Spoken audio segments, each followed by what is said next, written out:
Pagkatapos ng bagyong Yolanda, sabi ng mga taga rito, hindi na muling natahimik ang barangay San Joaquin sa Palo, Leyte. Sa kalaliman ng gabi, maririnig mo raw ang hagulgol ng mga bata at mga tinig na humihingi ng saklolo. May mga nakakita ng mga taong basa, nanginginig, naglalakad sa gilid ng kalsada. Pero kapag nilapitan mo sila, naglalaho sila, parang usok na tinatangay ng hangin. Pinakakilabot dito ang White Lady ng San Joaquin. Sabi nila, nawalan siya ng buong pamilya nung rumagasa ang bagyo. Lagi raw siyang nakatayo sa gitna ng kalsada, humihingi ng saklolo. Pero kapag nilapitan mo siya, wala siyang mukha. Marami na ring naaksidente sa lugar.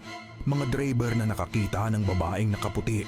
Pero pagdating nila sa ospital, walang kahit sinong babae sa daan. At tuwing anibersaryo ng bagyong Yolanda, lalo raw tumitindi ang pagpaparamdam ng mga kaluluwa. Mas malakas ang mga iyak, mas malinaw ang mga tinig, mahasad at minsan, may humihila raw sa iyo kapag dumadaan ka sa madidilim na kalsada. Hanggang ngayon, kapag sumapit ang gabi sa San Joaquin, parang naririnig mo pa rin ang mga kaluluwang hindi nakaligtas. At kapag narinig mo ang iyakan ng bata sa likod mo, huwag ka nang lilingon.